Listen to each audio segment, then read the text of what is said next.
5,000 కావాలి. ఏంటి ముద్దులా? ఇప్పుడు నా వల్ల కాదు, నేను చాలా టైర్డ్ అయిపోయాను. నేను అడిగింది డబ్బులు. డబ్బులా? ఇప్పుడు నా దగ్గర లేవు, ఆదివారం ఇస్తానులే. నాకు ఈ రోజే కావాలి. ఫోన్ ఎవరికి? నాకు ఏటీఎం ఫెసిలిటీ ఉన్న ఓ బ్యాంక్ ఉందిలే, ఆడికి.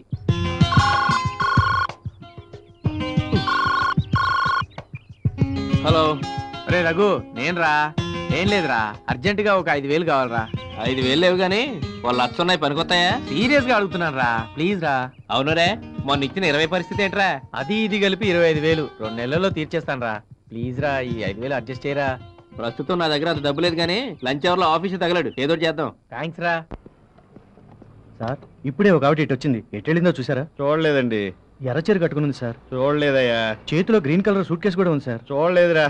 తల మీద క్యాప్ పెట్టుకుని సార్. చూడలేదా సార్? బొడ్డు పక్కన ఆవగించంత పుట్టుమచ్చ ఉంటుంది సార్. ఆ మొక్క ముందు చెప్పొచ్చు కదా, ఇప్పుడే పోస్ట్ ఆఫీస్కి వెళ్ళి వెళ్ళు. నీ వైఫా? చేతికి బండగుతులు బాగుతు. నీళ్ళ బండి ఏదైనా పెట్టుకున్నా గుర్తుండబెట్టి. ఒరే రఘు, ఒరే రఘు రఘు, నీ కోసం 2 రోజుల నుంచి ఎదురు చూస్తున్నాను రా. నా అదృష్టం కొద్దీ నువ్వే నా షాప్ దగ్గరికి వచ్చావు. ఏంట్రా మ్యాటర్? చిన్నదేరా, చిట్ ఫండ్ కంపెనీలో 5 లక్షలు పాడేసుకున్నాను. నువ్వు షూరిటీ సంతకం పెట్టాలి. ఇటు సంతకమే కదరా. మన ఎదలను అడిగితే ఏదో సాగు చెప్పి తప్పించుకుంటున్నారు. ఇక్కడ సంతకం పెట్టాలి. థ్యాంక్స్ రా, అడగగానే 2 సంతకాలు పెట్టావు. 2.5 జన్మల దాకా నీ మేలు మర్చిపోను రా. దాందే ఉందిరా, ఫ్రెండ్షిప్ అన్నాక మాత్రం నమ్మకం లేకపోతే ఎలాగా? అంతే కదరా. వస్తాను రా. అలాగే. నమ్మకం నమ్మకం నమ్మకం. పద్మా, రఘు ఫోన్ చాలాసేపటి ఎంగేస్తుంది కానీ నేను ఆఫీస్కి వెళ్తున్నాను. వాడికి తర్వాత కాల్ చేసి నాకు ఫోన్ చేయమని చెప్పు.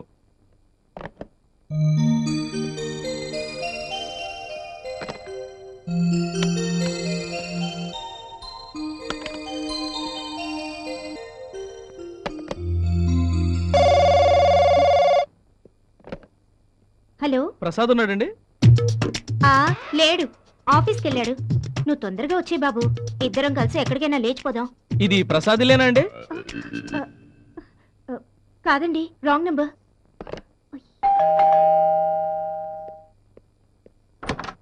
ఓ, హీరో గారా? ఇప్పుడేదో ఫోన్ వస్తే అది తమరే మిమిక్రీ చేస్తున్నారా అనుకుని ఏదో తిక్క తిక్కగా మాట్లాడేశాను. నేను ఫోన్ చేయడం ఏంటి? పొద్దున్న 4:30కే నా ఫోన్ చచ్చింది. ఓహో, అదా సంగతి. తమరి ఫోన్ గంటల తరబడి ఎంగేజ్ వస్తుంటే ఏ గర్ల్ ఫ్రెండ్ తోనో బాతకాని కొడుతున్నారా అనుకున్నానులేండి. మనకంత సీన్ లేదు గానీ సరే, ఈవేళ ఈ రాజా గారి బర్త్డే, గ్రీటింగ్స్ చెప్పవా? నేను చెప్పను. ఏ? ఎందుకంటే నీ బర్త్డే జూలై 2 కాబట్టి. ఎవరు చెప్పారు? ఎవరు చెప్పారన్నది కాదు ముఖ్యం, అది నిజమా కాదా అన్నదే పాయింట్. నేనంటే గిట్టిన వాళ్ళు ఎవరో నీకు చెప్పుకుంటారు. నా బర్త్డే ఇవ్వాలే, ఏదైనా గిఫ్ట్ ఇవ్వు. ఏవివ్వాలో? ఓ చిన్న ముద్దిచ్చినా పర్వాలేదు. మా నాయనే, ముద్దేనా? ఇంకేదో అడగాల్సిందే. నాకంత ఆశ లేదు గాని త్వరగా ముద్దిచ్చేసాయి, నేను వెళ్ళాలి. పద్మా ప్లీజ్. ఏంటండి మీ గొడవ? నా గిఫ్ట్ మీ బర్త్డే రోజు అడగండి, ఇస్తాను. అప్పటికి తమరు నా పెళ్ళం అయిపోయి ఉంటారండి. ఇప్పుడు నా థ్రిల్ అప్పుడు ఉండదుగా. చూడండి, నేను పెళ్లి కావాల్సిన అమ్మాయిని. మీరిలా ముద్దడగడం మేనస్ కాదు. మా అన్నయ్య రాకముందే మర్యాదగా ఇక్కడి నుంచి వెళ్ళిపోండి.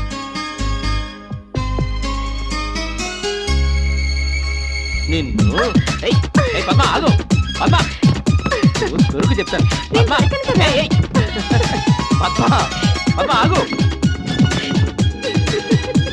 ఎక్కడికి వెళ్తావు?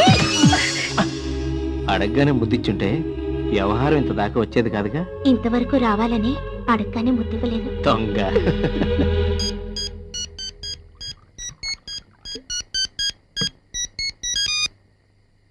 హలో, చెప్పండి అంకుల్. రాజశేఖర లాస్ట్ మంత్ వరకు మన ఢిల్లీ బ్రాంచ్లో పనిచేసేవాడు. ఈ మధ్యనే ముంబై బ్రాంచ్కి ట్రాన్స్ఫర్ చేశాము. ఎందుకు అంకుల్ అతని గురించి అడుగుతున్నారు? Okay uncle, I will call you back later. Bye. అయితే మీ చెల్లికి ఇంతవరకు పెళ్లి సంబంధాలు చూడలేదా? లేదు సార్. ఇంతకీ మీ చెల్లెలు నాతో పెళ్లికి ఒప్పుకుంటుందంటావా? తప్పకుండా సార్, మిమ్మల్ని పెళ్లి చేసుకోవడం ఇష్టమేనని రేపు మా చెల్లెలి చేత మీకు ఫోన్ చేస్తాను చూడండి. నువ్వు ఆ పని చేస్తే అమీర్పేటలో ఉన్న మన బ్రాంచ్ ఆఫీస్కి నిన్ను మేనేజర్ని చేస్తాను. Thank you sir. పద, పద్మ కోసం పట్టుచీర కొనిస్తాను, తీసుకుని వెళ్దుగా.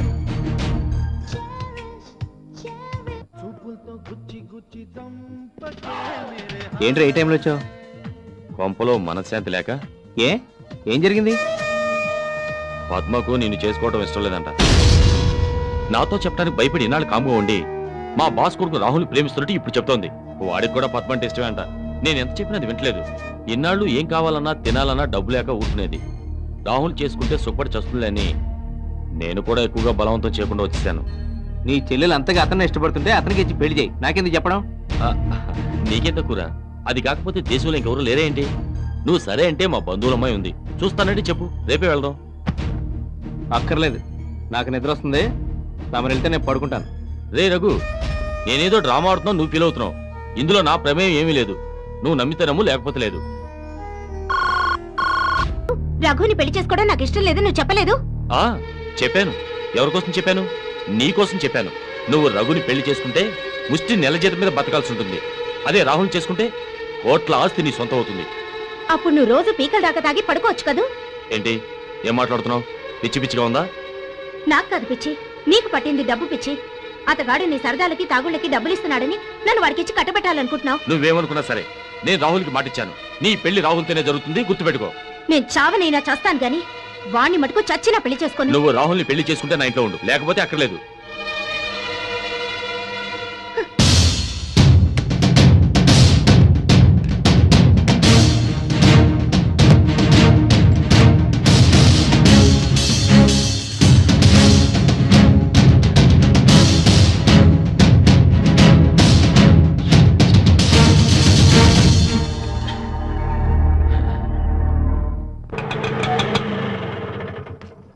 వందకి చిల్లరుందా? లేదమ్మా. సరే, ఇప్పుడే తీసుకొచ్చిస్తాను.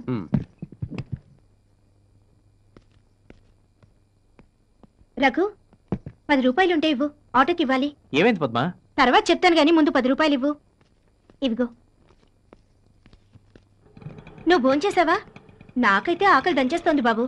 అది కాదు పద్మ, నువ్వు ఇక్కడికి వస్తున్నట్టు మీ అన్నయ్య చెప్పావా? చెప్పాల్సిన అవసరం లేదు గాని బియ్యం కందిపప్పు ఎక్కడ పెట్టారో చెప్పండి, అరగంటలో వంట చేసేస్తాను. పద్మ, నువ్వు ఆ రాహుల్ని పెళ్లి చేసుకుంటే సుఖపడతావేమో ఆలోచించు. ఏం సార్, తమరు ఇంకో అమ్మాయిని ఏమైనా చూసుకున్నారా ఏంటి? ఏ, ఎందుకు వచ్చింది అనుమానం? లేకపోతే వాణ్ణి పెళ్లి చేసుకోమని మీరు సలహా ఇవ్వడం ఏంటి? మీ బాగా కోరి చెప్తున్నావండి. మీ కన్సర్న్ కి చాలా థ్యాంక్స్. మేమెవరిని పెళ్లి చేసుకుంటే సుఖపడతామో మాకు బాగా తెలుసు. మీ బోడి సలహా ఎవరికి అక్కర్లేదు. మొండిదానివి, నిన్ను మాత్రం ఎవరి తరం కాదు. నా జాతక ప్రకారం నా పెళ్ళో తలమాసి నోటితో జరుగుతుందని రాసిపెట్టిందట. ఏం చేస్తావు? ఏయ్ నిన్ను. అవును, ప్రతి విషయాన్ని సరదాగా తీసుకుంటావు. నువ్వు దేనికి బాధపడవా? ఎందుకు బాధపడాలి? మనం ఎన్నాళ్ళు బతుకుతామో మనకే తెలీదు. ఉన్నన్నాళ్ళు సరదాగా ఉండాలన్నదే నా పాలసీ. నేను నిన్ను పెళ్లి చేసుకోనంటే కూడా బాధపడవా? బాధపడతాను, ఎందుకంటే నువ్వంటే నాకు చాలా ఇష్టం. రఘు, రేపు పొద్దున్నే ఏదైనా గుళ్ళో పెళ్లి చేసుకుందామా? కానీ ఈ రాత్రికి మనం శోభనం చేసుకుందాం. పద్మా, ఇంకా చీర కట్టుకోవడం పూర్తవలేదు నీకు? కట్టుకున్నానండి. మీ సుపుత్రుడు నా చీరంతా తడిపేశాడు, అందుకే వేరే చీర కట్టుకుంటున్నాను. నువ్వు రెడీ అయ్యి మనం వెళ్ళేసరికి ఇంటర్వెల్ అవుద్ది. No problem. అయినా ఇప్పుడు వచ్చే సినిమాల్లో ఇంటర్వెల్ వరకు అసలు కథే ఉండదులేండి. మనం లేటుగా వెళ్ళినా కూడా కథ బాగా అర్థం అవుతుంది. త్వరగా కట్టుకుని రా. కాసేపు నేను ఎలా చూశానంటే సినిమా ప్రోగ్రామ్ క్యాన్సిల్ అయిపోయి వేరే ప్రోగ్రామ్ మొదలవుద్ది. Okay sir. Yes sir, I'm coming sir. Phone ఎవరండి? సారీ పద్మ, నేను అర్జెంట్గా ఆఫీస్కి వెళ్ళాలి. ఎవరు ఫారిన్ డెలిగేట్స్ వచ్చారట, బాస్ రమ్మన్నారు. పర్వాలేదు, మీరు ఆఫీస్కి వెళ్ళండి. మనం సినిమాకి ఇంకెప్పుడైనా వెళ్దాం. మీరా? కూర్చోండి. రఘు లేడా అండి? లేరండి, వాళ్ళ బాస్ ఇందాక ఫోన్ చేస్తే బయటికి వెళ్లారు. ఎప్పుడు వస్తానన్నాడండి? చెప్పడం అయితే 10:30కి వస్తానన్నారు. అది ఈ రోజు 10:30 కావచ్చు, లేదా ఎల్లుండి 10:30 కావచ్చు. సరే అండి, నేను వస్తాను. సరిత గారు, మీరు ఏమి అనుకునంటే వచ్చిన మాట చెప్పనా? ఇలాంటి చీరే మా ఆవిడకు కూడా ఉందండి. తను కట్టుకుంటే అప్పలమ్మలా ఉంటుంది, మీరు కట్టుకుంటే అప్సరసలా ఉన్నారండి. బాబోయ్, మీరు నన్ను మరీ పొగిడేస్తున్నారు. ఇది పొగడ్త కాదండి, మీ అందంలో మా ఆవిడకి 5% ఉన్నా నేను చాలా అదృష్టంగా ఫీల్ అయ్యేవాడిని. అదేంటో, నేను అందంగా ఉన్నానని మన కాలనీ అంతా మెచ్చుకుంటున్నారు, మా ఆయన తప్ప. వాడి గురించి పట్టించుకోకండి, వాడు టేస్ట్లెస్ ఫెలో.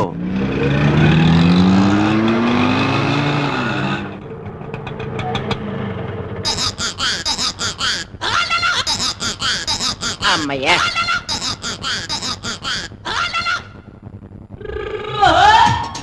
45 రూపాయలు ఇవ్వండి సార్. Just wait. ఇది ఎస్ఆర్ కాలనీయో కాదో కన్ఫర్మ్ చేసుకొని. అరే అరే, ఇది ఎస్ఆర్ కాలనీయేనా? ఎవడరా నువ్వు నన్ను పట్టుకుని ఒరే అంటావా? నీకు బుద్ధి లేదు? అమ్మ. మా ఎంకేపాల్లో పిలిచినట్టు ఎవరిని పడితే ఆయన ఒరే అని ఈ పట్టణంలో పిలవకూడదు కావాలి. సార్ ఇది ఎస్ఆర్ కాలనీయేనా? అవునరా ఎదవా. ఆ? ఎదవంటావా? కాదు ఎదవంటావా నువ్వు నన్ను? అంటాన్రా. Okay okay. ఒళ్ళు దగ్గర పెట్టుకో. సిటీ అన్న తర్వాత రకరకాల మనుషులు ఉంటారు, మనమే అడ్జస్ట్ అయిపోతుండాలి, తప్పదు మరి. కరెక్టే, ఇది ఎస్ఆర్ కాలనీ అన్నట్టు కన్ఫర్మ్ అయిపోయింది. ఇక నువ్వు లాగించే. సార్ డబ్బులు సార్. డబ్బులా? ఎన్నిసార్లు ఇవ్వాలి? గా, మళ్ళీ అడిగి పోలీసులు పట్టిస్తా. వద్దు సార్, పిల్లలు కలండి. వెళ్ళిపో వెళ్ళిపో వెళ్ళిపో.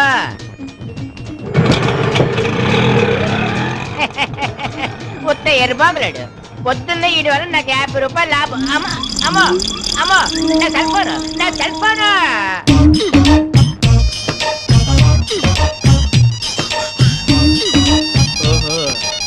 హలో, నమస్తే సార్, నేను వైట్ అండ్ వైట్ సంచి ఇదిగో అట్టుబెట్టి ఉంటది కదా, హైట్ 5 feet 4 inches. అయితే ఏంటి? సార్ ఆ సెల్ ఫోన్ నాది సార్, మీ ఆటోలో మర్చిపోయాను సార్. మీరు ఎక్కడ ఉంటారో చెప్పండి, అక్కడికి వచ్చి నేను తీసుకుంటాను. ఎరా నీచ్ కమీన్ కుత్తే, ఆటో డబ్బులు ఇచ్చేసానని అబద్ధం చెప్తావరా? సారీ సార్, మీ కాళ్ళు పట్టుకుని క్షమాపణ చెప్తాను. మీ ఆటో డబ్బులు కూడా ఇచ్చేస్తాను సార్. అలా కాదు గాని నేను పని చెప్తాను, చేస్తావా? ఒక్కటే సార్, 100 పనులైనా చేస్తాను, మీరు ఆర్డర్ చేయండి అంతే. అయితే ఇంకో సెల్ ఫోన్ కొనుక్కో. నీ అదవేశాలు నా దగ్గర